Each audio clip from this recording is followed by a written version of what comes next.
ایسے جاری ہے. غیروں سے کوئی پوچھے کہ آپ آن رسول اللہ صلی اللہ علیہ وسلم پر ایمان لاتے ہیں, ان کو فیض کا سرچشمہ خیال کرتے ہیں, لیکن کیا آپ کہہ سکتے ہیں کہ آپ کو فیضان کس حوالے سے مل رہا ہے؟ قرآن مجید سے فیصلہ طلب کرتے ہیں. قرآن مجید کی سورہ نساء کی 70 نمبر کی آیت میں اللہ تعالیٰ نے بیان کیا ہے کہ حضرت صلی اللہ علیہ وسلم کو ماننے والوں کو جو روحانی انعامات ملیں گے وہ 4 قسم کے. یہ بڑی معروف آیت ہے. اس میں پہلا انعام اللہ تعالیٰ نے نبوت کو قرار دیا ہے.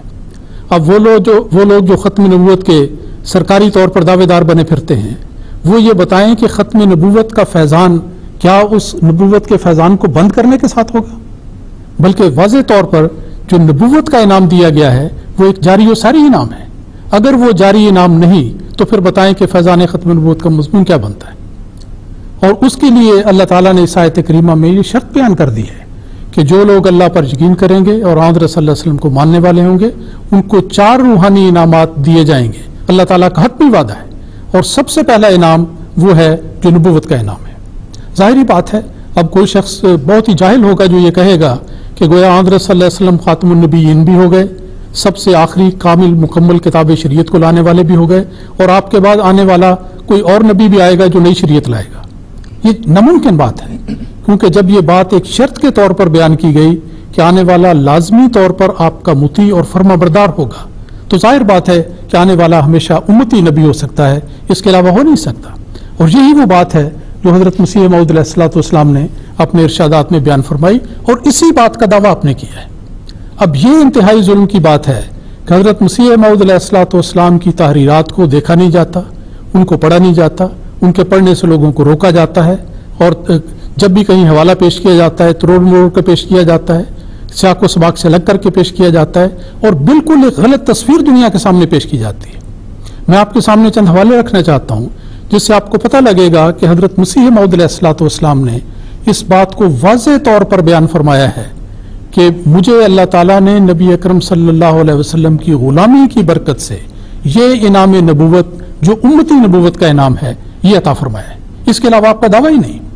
اور اس دعوے کے ساتھ نبی اکرم صلی اللہ علیہ وسلم کی شان بڑھتی ہے, آپ کا مقام بڑھتا ہے, آپ کا مرتبہ اس سے بھی اعلیٰ اور افضل ہوتا چلا جاتا ہے. لیکن یہ جو ترجمہ کرتے ہیں کہ حضرت صلی اللہ علیہ وسلم تشریف لائے, فیضان کا دریا جاری تھا, آپ نے آ کے بند کر دیا, وہی کا سلسلہ جاری تھا, صحیح وہی آپ پر ختم ہو گئی, یہ تو ہر فیضان نبوت کو بند کرنے والی بات ہے, یہ ختم نبوت کی شان نہیں ہے. تو حضرت مسیح موعود علیہ الصلوۃ والسلام کے اگر حوالوں پر ہم نظر کریں تو اس کے لیے بہترین طریقہ یہ ہے کہ آپ کے اپنے الفاظ کو دیکھا جائے کہ خود مدعی نے کن الفاظ میں اپنے آپ کو پیش کیا اور کس قسم کی نبوت کا آپ نے دعویٰ کیا ہے. اگر اس کو صحیح طور پر سوچا جائے اور غور کیا جائے تو اعتراض کی کوئی گنجائش پیدا نہیں رہتی. میں نے چند ایک حوالوں کا انتخاب کیا ہے, اختصار کے ساتھ آپ کے سامنے رکھتا ہوں. آپ نے ایک جگہ فرمایا حقیقت الوحی میں کہ ایک اور نادانی یہ ہے کہ جاہل لوگوں کو بھڑکانے کے لیے کہتے ہیں کہ اس شخص نے نبوت کا دعویٰ کیا ہے, حالانکہ یہ ان کا سراسر افتراء ہے, بلکہ جس نبوت کا دعویٰ کرنا قرآن شریف کے روح سے منع معلوم ہوتا ہے ایسا کوئی دعویٰ نہیں کیا گیا. صرف یہ دعویٰ ہے کہ ایک پہلو سے میں امتی ہوں اور ایک پہلو سے میں حضرت صلی اللہ علیہ وسلم کے فیض نبوت کی وجہ سے نبی ہوں, اور نبی سے مراد صرف اس قدر ہے کہ خدا تعالیٰ سے بکثرت شرف مکالمہ و مخاطبہ پاتا ہوں. پھر آپ نے ایک جگہ فرمایا, اور دیکھیں کتنی سادگی اور کتنی دیانتداری کے ساتھ اللہ تعالیٰ کو حاضر ناظر جانتے ہوئے آپ نے اس بات کا اظہار کیا. آپ نے فرمایا کہ اوائل میں میرا یہی عقیدہ تھا کہ مجھ کو عیسیٰ ابن مریم سے کیا نسبت ہے, وہ نبی ہے اور خدا کے بزرگ مقربین میں سے ہے, اور اگر کوئی امر میری فضیلت کی نسبت ظاہر ہوتا تو میں اس کو جزئی فضیلت قرار دیتا تھا, مگر بعد میں جو خدا تعالیٰ کی وحی بارش کی طرح میرے پر نازل ہوئی اس نے مجھے اس عقیدے پر قائم نہ رہنے دیا, اور صریح طور پر نبی کا خطاب مجھے دیا گیا, مگر اس طرح سے کہ ایک پہلو سے نبی اور ایک پہلو سے امتی. دیکھیں کتنی وضاحت سے ان اعتراضوں کا جواب دیا جو غیر عمدی حضرت مسیح موعود علیہ السلام کی ابتدائی زمانے کی تحریرات کو بار بار پیش کرتے ہیں, باوجود جانتے ہوئے کہ اس کے بعد وضاحت آ چکی ہوئی ہے, پھر بھی پرانی تحریروں کو پیش کرتے ہیں. آپ نے فرمایا پہلے میرا عقیدہ روایتاً یہ تھا, جب اللہ تعالیٰ کی وہی بارش کی طرح مجھ پر نازل ہوئی اس نے مجھے اس عقیدے پر قائم نہ رہنے دیا, اور آپ کو وہ مقام نبوت عطا فرمایا جو ایک پہلو سے نبی ہے اور ایک پہلو سے امتی ہے. پھر دیکھیں کہ ایک اور حوالہ میں آخری بیان کر دیتا ہوں جس سے اس مسئلہ حل ہو جاتا ہے۔ مسیح موعود علیہ السلام کی زندگی میں دو دور آئے، ایک وہ جب آپ کو